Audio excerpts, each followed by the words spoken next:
It's time for the Larry H. Miller Utah Summer Games at Southern Utah University in Cedar City. Register today to participate in the 40th anniversary season of a Utah sports tradition at utahsummergames.org. Participate in over 50 sports around the state. Then plan to join the opening ceremonies Friday, June 5th, presented by State Bank of Southern Utah.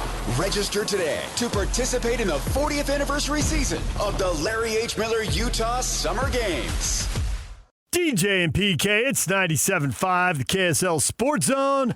Joined now by Ben Anderson. You're going to hear Ben. 2 o'clock today with Jake and Ben, right here on the Zone. How are you, big guy? What's going on, Ben? Jake this week. Jake's out. I'm rolling solo just like you. Ha. Well, PK's back tomorrow. I'm going to do a couple days. So, long weekend. Yeah. PK had to do a couple of weddings, actually. One of them was out of town. His own or somebody else's? Somebody else's. All right, Ben. Game 7 in the books. I believe there's about 4 lessons the NBA is going to take from this series in Game 7, and I believe it's going to reinforce everything we complain about in the NBA. But before we get to that, enjoyability factor, I thought that was about a 10. Super impressed by the way the Spurs young guys came through. Castle wobbled a little late. He was really good limiting the turnovers for most of the game and then stacked a few of them up there late in the game and ended up finishing with 6. Thought he was going to finish with 2 there the way he was going, but then he started coughing it up. But I did think that Castle was good, Harper was good, Wembayama was good, but I can't buy that they are here forever because I was just getting told that about the Thunder a year ago. Yeah, nobody's here forever anymore. That's what the NBA is teaching us, that, we thought Milwaukee might be a dynasty and Denver might be a dynasty and Boston might be a dynasty. It's just not what the NBA is about anymore. And that's very much by design. The financial rules say that that's what they're trying to accomplish. And you hit your tax aprons so quickly now that you start having to replace some of your key role players, which is exactly what Oklahoma City is going to have to do this offseason. And when you bet on hitting on draft picks over and over and over, historically, that never works. If every team hit on their draft picks, everyone would be really good. But most teams aren't very good, even when they have really good draft picks. So Oklahoma City trying to do it with, the 13th pick and then the 16th pick or the 20th pick.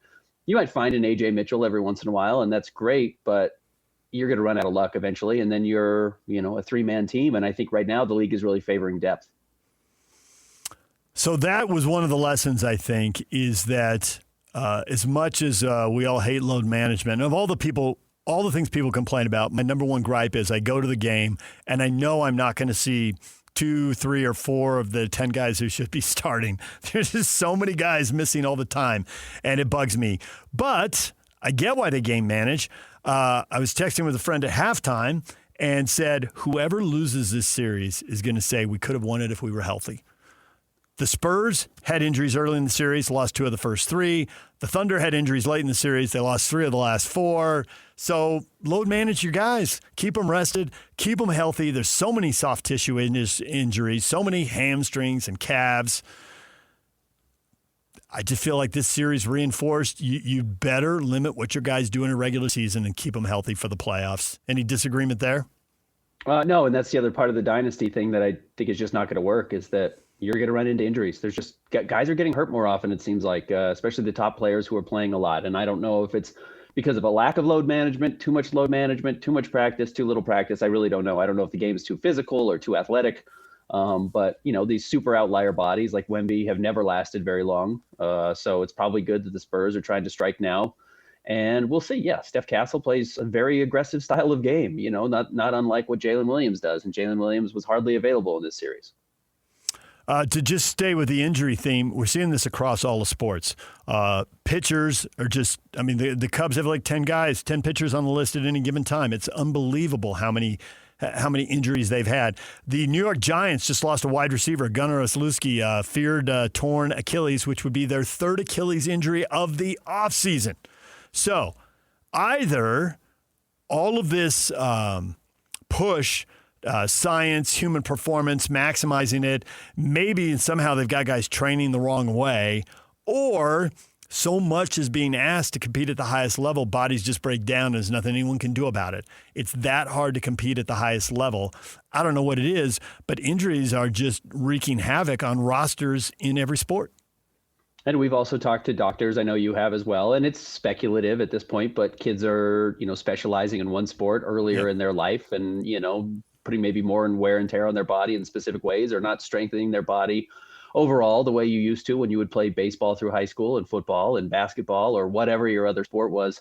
Now you start specializing in the 7th grade, and what if that has something to do with it? That's not something you can fix with load management midway through the year. So we don't know exactly what's going on. Clearly, if we did, people would stop it. But that's something where you have to be really lucky. And what's worth recognizing is last year the Thunder were extremely lucky. They were very healthy all year, and they won a title. In Boston, when they won their title, they were very healthy. It's the only year Kristaps has really been healthy his entire year. So that's going to be a part of it. You got to be deep. You got to be healthy. And if you do have a couple of injuries here and there, they can't be significant, and you better have somebody ready to step up and replace them.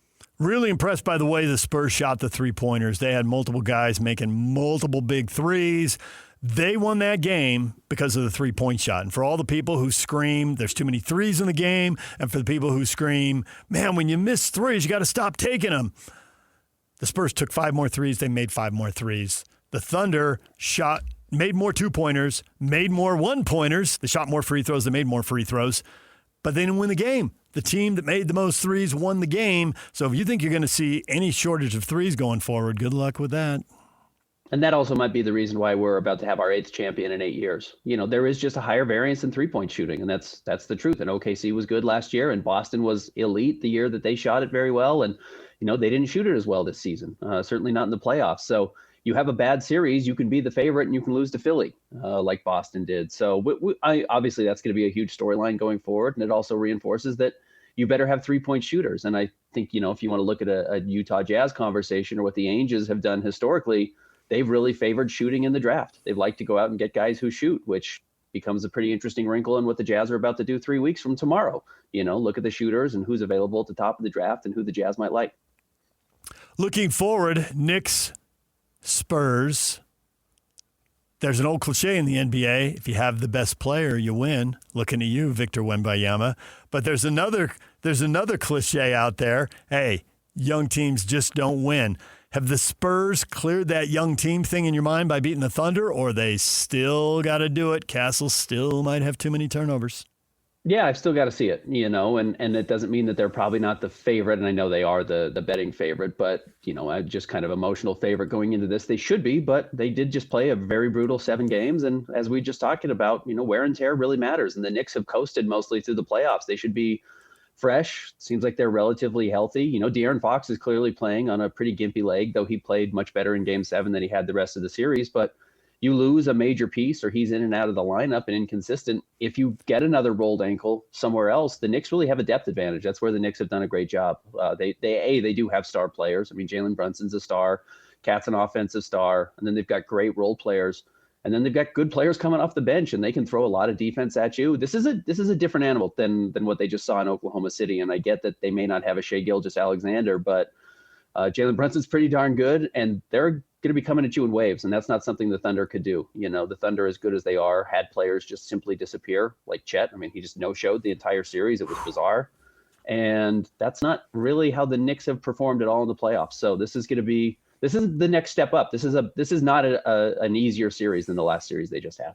So you've partly answered the next question because you're Ben Anderson. You can anticipate these things. There's no off position on the genius switch, Ben. Good work.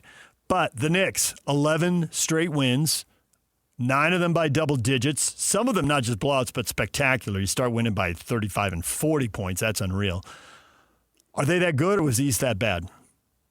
A little bit of both. I mean, the East was clearly bad, but not as bad as, allowing another team to win 11 straight games with an average, margin of what you just said, double digits. No teams are that bad. Cleveland's fine. That's not a great team. I'm not a huge believer in it, but they've got a bunch of really good players. And Philly did just beat Boston and did have Joel Embiid some of the series. So it's a mixture of both, but the Knicks are prepared. And look, everyone elevates their game. Nobody flukes their way into the finals. You have to be good and you have to get better. And by the way, the Knicks were good last year. The Knicks beat the Celtics coming off of a championship. And then they gave a very good series against Indiana. And had it not been for some Tyrese Halliburton, heroics, and credit the Pacers, they did make the shots. This might be the second consecutive finals for the Knicks. So they're a very good team. They're a consistent team. They have been not here before in the finals, but they've made deep playoff runs together. And that might be the advantage, just the understanding that, this is a marathon and it's not a sprint, and they're going to be able to, be prepared for this emotionally. Certainly, they've had enough players that have played big games in their careers. This episode is brought to you by Progressive Insurance. Do you ever think about switching insurance companies to see if you could save some cash? Progressive makes it easy. Just drop in some details about yourself and see if you're eligible to save money when you bundle your home and auto policies. The process only takes minutes, and it could mean hundreds more in your pocket. Visit Progressive.com after this episode to see if you could save. Progressive Casualty Insurance Company and Affiliates. Potential savings will vary. Not available in all states. The Knicks famously changed coaches last year after going to the Eastern Conference Finals. The Vegas Golden Knights changed coaches with 8 games left in the regular season. Now they're in the Stanley Cup Final. Indiana brought in some old coach nobody had ever heard of from James Madison, a school nobody ever watches. Went to the playoffs the first year, went 16-0, won the national title the second year. Have these 3 moves just turned up the heat on coaches everywhere? Win now? Who needs a long time? None of these guys need a long time. The coach is the problem, and the coach is the fix. Yeah, I'm not sure there's a lot of long time in sports anymore. I mean, college football, you've got a new roster every year. So, yeah, you better win because they'll just go out and buy new players and buy a new coach. Basketball, maybe not quite as much, but yeah, I mean, what's his name? Mitch Johnson now with the Spurs. This is, he's relatively new. This is his first playoff run, and he's coaching excellently. And Mike Brown has been here before. He's had some consistency. So yeah, I do think there is some pressure certainly to win always as a coach, especially when you have high priced rosters and the clock is ticking on every roster in the NBA because, as we were just mentioning, the apron situation makes it really hard to keep a team together for very long. So if you're not reaching your potential, you probably have a really short leash. And especially when you're a team like the Knicks, who James Dolan said were expected to make the finals, if not win the championship, that's a high bar. And Tibbs had not shown an ability to do it. Yeah.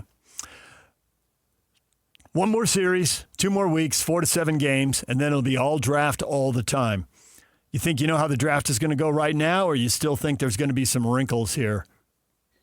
I think we've reached the kind of nonsensical part of the draft where everyone's just throwing stuff at the wall and see what sticks. And look, every team does their due diligence, and I'm sure teams start to waffle at this point. But generally, you zoom back far enough, and there's not that many surprises. There will be a surprise in the top 5. There will be a couple of surprises in the top 10. But if I had to guess, I think AJ is going to go number 1. I think Darren Peterson's probably going to go number 2. I think Cam Boozer's probably going to go 3, and Caleb Wilson's going to go 4. And I think that was what most people expected before the draft, regardless of who was going to end up in those top 4 spots. There's not really a lot of situations where I don't think those would have been the top 4 guys. And then particularly in that order. And then the bizarre aspect of it is just, I hate the word fit in the draft at the top of the draft. You shouldn't care about fit, but teams do seemingly every year. These guys all fit those positions very well. The Wizards really need a wing, and AJ's sitting right there. The Jazz could use another ball handler and shooter, and Darren's right there. Memphis loves high analytics guys like Cam Boozer and could use another big to play next to Zach Edey, and he's going to be sitting right there. And then the Bulls love long athletic players, and it's Caleb Wilson. It's almost boring in how perfect all these guys seem to fit the understanding of what these front offices prefer. And I mentioned it earlier, David, like the Angels like shooting. Well, Darren Peterson's a potentially generational shooter. I mean, that's his skill set. I know a lot of people are trying to is he Anthony Edwards? Is he this super freak athlete? Don't get me wrong, Ant really shot the ball, especially last year, very well. But that's what Darren Peterson does. He's going to come in and really shoot the ball, and then that's going to be his real strength, and then he'll fill out the rest of his game. The Angels have historically loved that. That's how the Celtics won their title, and I think you're going to see the Jazz certainly look very closely at him. Yeah, think about shooting. That's what they give you points for, Ben. All the other stuff is great, but you know what they give you points for? Biscuit in the basket. I once heard an interview with Frank Layden, and he was talking to a radio host, and they said, "What's the most important thing on a basketball court?" And the guy said, "Getting your defense to move is one." And Frank said, "No, you've got to score." Yeah, that's why it's called the goal, the field goal. You've got to get the ball in the basket. That's the only thing that matters. I want rebounding, and I want defending, but you better be able to score it. Or it's all you could rebound every shot, but if you finish with 0 points, you're not winning. Yeah, exactly, right? Exactly. Has anybody got a good feel for what's going to happen in free agency trades in the summer, or is that just too far away and everybody's got to see the draft work out first? I think you're probably going to see the league held hostage a little bit by Giannis. That generally is what happens. A couple of teams will be lined up and not willing to make major moves. So that's Golden State. That's probably Orlando. I still, I know the report came out yesterday that Oklahoma City's probably not going to go after Giannis, but step back for a week, zoom out and start to wonder like, hey, is this championship window going to last very long? Giannis would certainly help it. So I think teams will wait for that. But I am curious, David, with the new draft rules and how hard it is to know what's going to be coming up for you via the lottery anymore. I wonder if we see more actual draft night trades, big trades on draft night, because that is, you know who's on the board, you know what the pick is. It's not just guessing, could this be 1 through 16? That becomes really difficult. There's not a lot of value in that. But once you actually get to draft night or post lottery, I wonder if we start to see a few more trades go down that are kind of blockbuster trades, when generally those would happen, a little bit earlier into July versus late June. So if that were to happen, say, let's combine your last two answers here. If that were to happen with Giannis on draft night, it doesn't make any sense to me that Giannis, the Wizards, would make a deal. They're too far away. It doesn't make any sense that Memphis or Chicago would make a deal. There's only one team in the top 4 that looks like they could be a playoff team and win a playoff series next year. It'd be Utah. I think if you're the Jazz now, kind of, weirdly, it's such a bizarre spot to be in. Like, I think the number 2 pick is too rich for Giannis, which is really crazy to say. I mean, Giannis 24 months ago was one of the 3 best players in the NBA. And truthfully, I think he probably is still top 3 or 4. But he is a little bit oft injured, and, you're trying to manage that. And as we were just talking about, the injuries are the quickest way to kill your playoff hopes. But if you think you could get Giannis for 50 games during the regular season and then get him healthy in the postseason, he's worth whatever you could throw at him, to be honest with you. But the question comes, I do think the Jazz want to see this roster together for a few years, at least a season this year.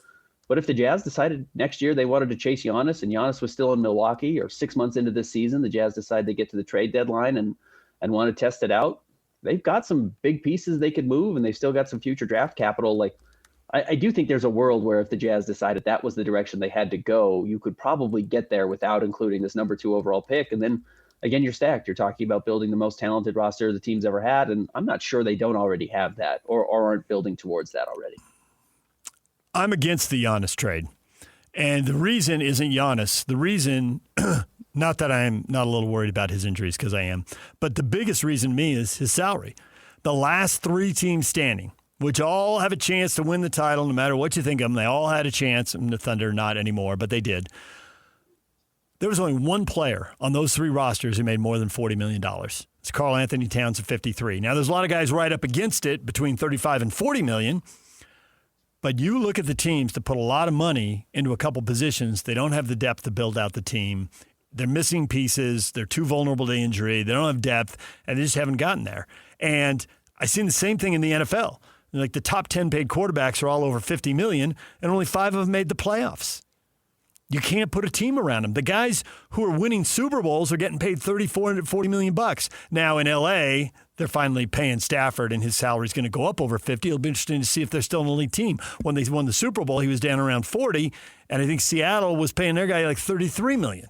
How did he do it? Well, they had more money to put a team around him. So Sam Darnold didn't have to be Patrick Mahomes. He just had to be a B-plus quarterback. He had to be above average on the borderline of being very good, and that was enough because they had more money. And so I just don't think bringing in someone and paying him $50 or $60 million, they're paying 2 $50 million guys. I think that's a problem for the Jazz right now with marketing into Jackson. But that's the only reason they got Jackson. That's the only reason Memphis was willing to trade him.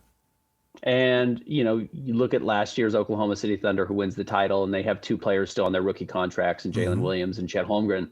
And you look at the Spurs, they've got 2 players still on their, 3 players still on their rookie contracts, including Wemby, Castle, and Dylan Harper. So what I do wonder is how teams are going to treat the top of the draft. You know, does somebody value Cam Boozer more because he's going to be good from day one over, and, you know, AJ DeBonsa, who's going to take a couple of years, or a Darren Peterson, who's going to take a couple of years, especially a team like the Jazz, who are relatively close. They're certainly way closer than Washington or Chicago or Memphis. So would the Jazz value some readiness and an ability to get 4 years out of a player at a really low contract comparative to, you know, other starting level, high level playoff contributors? You know, Cam Boozer at $13, $14, $15 million. If he's one of your 3 or 4 best players, which now is what Steph Castle is and Dylan Harper is and obviously Wemby is, that really gives you a lot of flexibility around the fringes to make moves and improve your roster and maybe even overpay in a spot. De'Aaron Fox is clearly overpaid for what he contributes, but you can afford to have him and he's a nice luxury at this point. If you can overpay for somebody because you have another contributor on a really low contract, that's super valuable in today's NBA.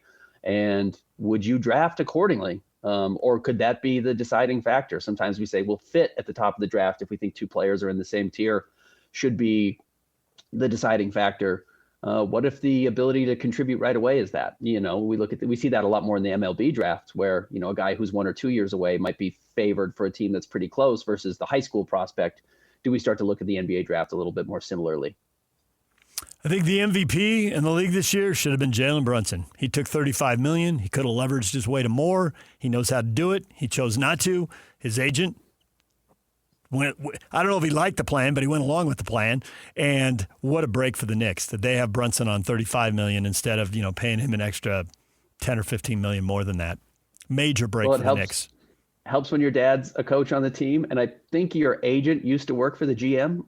So yeah, it's kind of nice when those things work out for you. But hey, that's you got to find any advantage you can. And yeah, the Knicks got fined for tampering. They lost the 2nd round pick, and it seems like that was probably a pretty good trade for them. And if they were paying Brunson $50 million, that'd be 15 more than he's getting right now. Would they be able to afford Bridges or Hart? And pretty easy to assume that one of those guys wouldn't be there, and then how different are things? Well, if those guys win a title, it's because, Hart has a huge series or Bridges has a huge series, and they shut down a Harper or they shut down a Castle. I mean, that's what it takes. It takes Julian Champagnie he's got to be on a minimum contract. I don't know how much Julian Champagnie makes, but it can't be very much. He hit 6 threes in Game 7. I mean, you have to have those stars step up. That's just part of the game. Steve Kerr has to hit a big shot against the Utah Jazz. It's just your role players have to step up huge, and that's where you got to be able to maybe pay a little bit extra here or there to have them step up and be ready in a series like this. Julian Champagnie makes $3 million this year, and he'll make $3 million next year. Yep. Team option. I'm pretty sure they're going to pick that up. That's a good deal. Huh? I really know the league, don't I? That was a rock solid assessment by me right there. All right, Ben, we appreciate it as always. We will hear you more on all these topics today at 2 o'clock. Normally with Jake, but not now with Jake. Just you flying solo. You're genius, unimpeded. Well, a lot of draft talk, a lot of finals talk. Okay, we'll look forward to it. 2 o'clock. Thanks a lot, Ben. Thanks, DJ. Summer is all about freedom, fun, and growing up. And between the ages of 9 and 13, kids are starting to form their views about alcohol. With more independence, their still developing brains need more guidance and support than ever. That's why summer is the perfect time to stay connected and plan fun, safe family activities together. Research shows kids who spend quality time with their parents doing what they enjoy are less likely to drink underage. And when kids feel close to you, they're more likely to listen, especially when you set clear expectations. In fact, kids who drink before 15 are far more likely to struggle with alcohol later. This summer, create a no-bummer summer with fun, alcohol-free activities for your kids. Go to summer.parentsempowered.org to take a quick quiz and discover ideas tailored to your family. A little time together can make a big difference. For more information and to learn more about how to prevent underage drinking, visit parentsempowered.org.